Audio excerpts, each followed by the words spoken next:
Akhir 2019, Israel bersumpah akan menjadikan seluruh Palestina milik mereka tahun 2020 ini.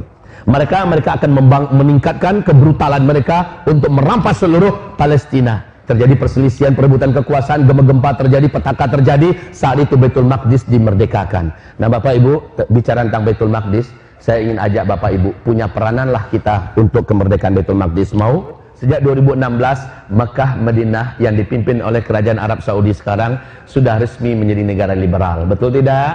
Pintu-pintu dosa maksiat dibuka lebar-lebar dan dibuat sekarang. Betul apa tidak? Maka Umar bin Khattab pernah naik ke atas mimbar ketika terjadi gempa di Madinah. Zaman Nabi pernah terjadi gempa.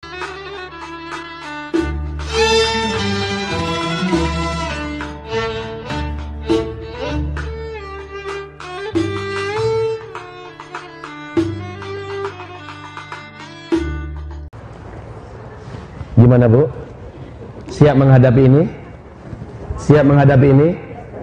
Saya tidak siap. Bagaimana Ibu? Ibu siap? Kalau boleh memilih dan kalau bolehlah kita berdoa pada Allah.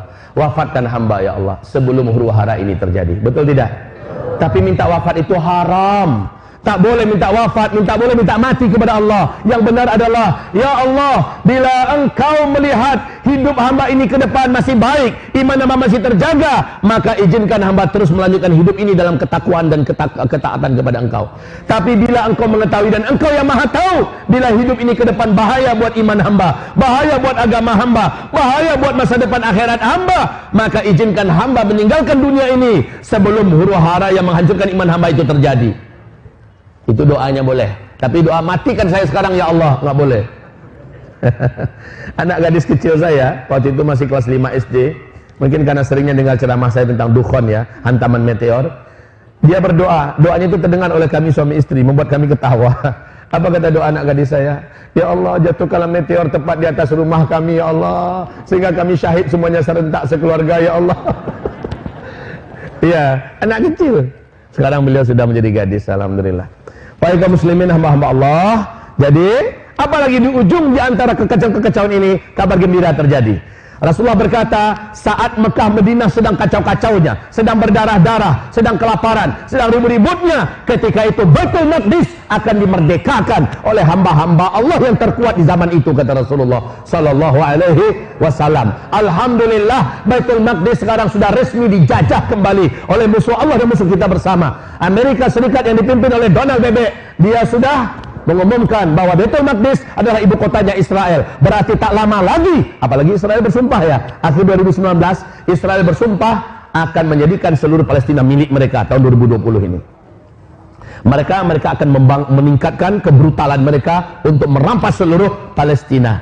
Jika itu terjadi, insya Allah Ta'ala Allah akan datangkan hamba-hamba Allah terkuat dan terbaik yang akan membebaskan Masjidil Aqsa. Dan pembebasan Masjidil Aqsa di akhir zaman terjadi ketika Mekah Madinah sedang chaos. Dan menuju chaos Mekah Madinah sudah dekat. Oke?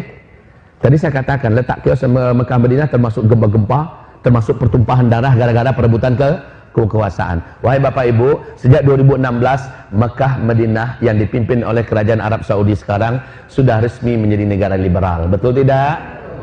Pintu-pintu dosa maksiat dibuka lebar-lebar dan dibuat sekarang. Betul apa tidak? Maka Umar bin Khattab pernah naik ke atas mimbar ketika terjadi gempa di Madinah. Zaman Nabi pernah terjadi gempa. Nabi langsung tahan tangannya di atas tanah, lalu Nabi berkata, "Hai bumi tenang. Bukan sekarang masa kamu gempa. Tenang kamu." Langsung bumi diam. Kalau gempa terjadi zaman kita, Bapak jangan buat macam itu pula. Bumi diam. Enggak level kita, enggak makom kita, itu makomnya Rasulullah, ya. Nanti di akhir zaman gempa terjadi di Mekah Madinah, kata Rasulullah. Nah, kenapa para sahabat tahu dari Rasulullah gempa bumi terjadi di Mekah Madinah kalau dosa sudah dibuat terang-terangan? Makanya ketika Umar bin Khattab yang memimpin, terjadi gempa, langsung Umar naik ke atas mimbar, mukanya merah, matanya melotot, dan suaranya menggelegar. Apa kata Umar? Siapa yang sudah berbuat maksiat secara terbuka dan terang-terangan padahal saya memimpin?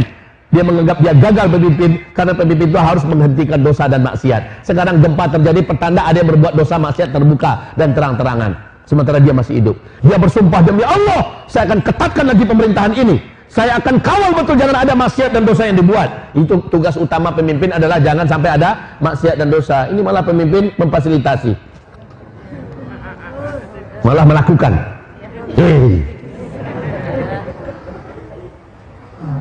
Wahai Bapak Ibu, seluruh sahabat yakin gempa Mekah Madinah itu terjadi ketika maksiat, dan maksiat di Mekah Madinah untuk sejak 2016 sampai sekarang sudah resmi dibuat.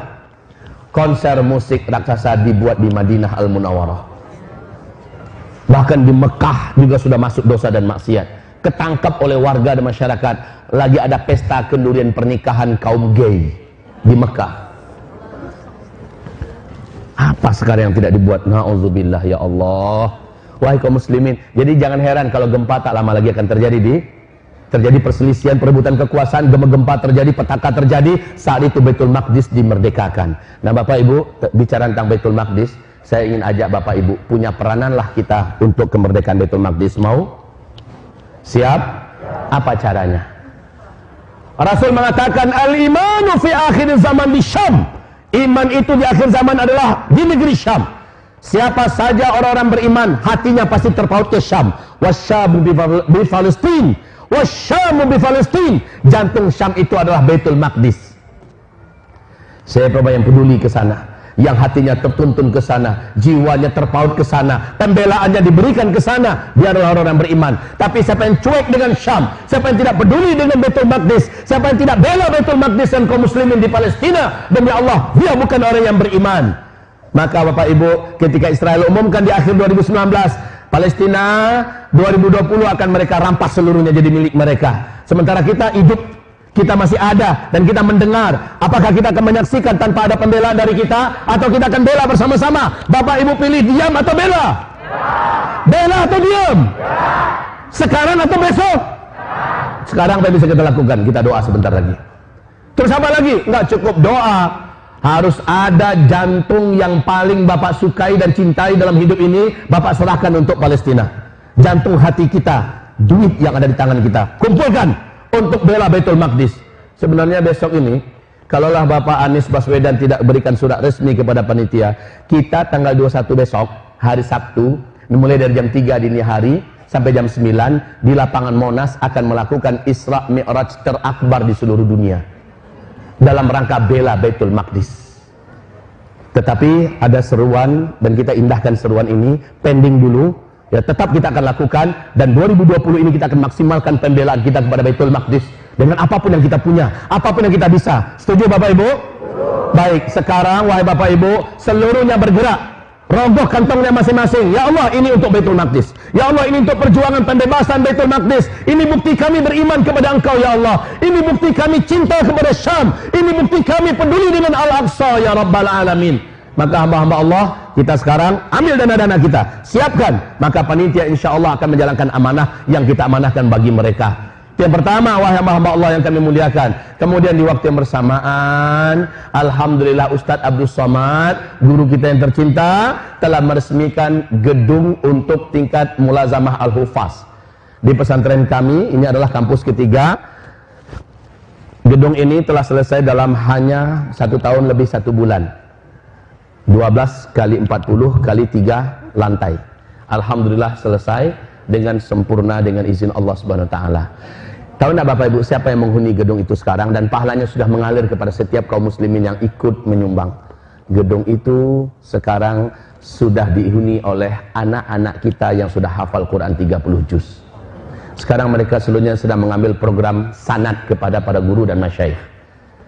Masalah kita adalah masjid kecil kita yang dibangunkan oleh Yayasan Qatar 10 kali 12 udah nggak bisa menampung santri lagi. Ditambah warga yang mulai merapat sholat dan melakukan aktivitas keagamaan di tempat kita makin nggak muat, Maka wahai Bapak Ibu yang kami muliakan, Juni nanti 120 murid akan masuk lagi. Tadi mana taruhnya mereka untuk sholat?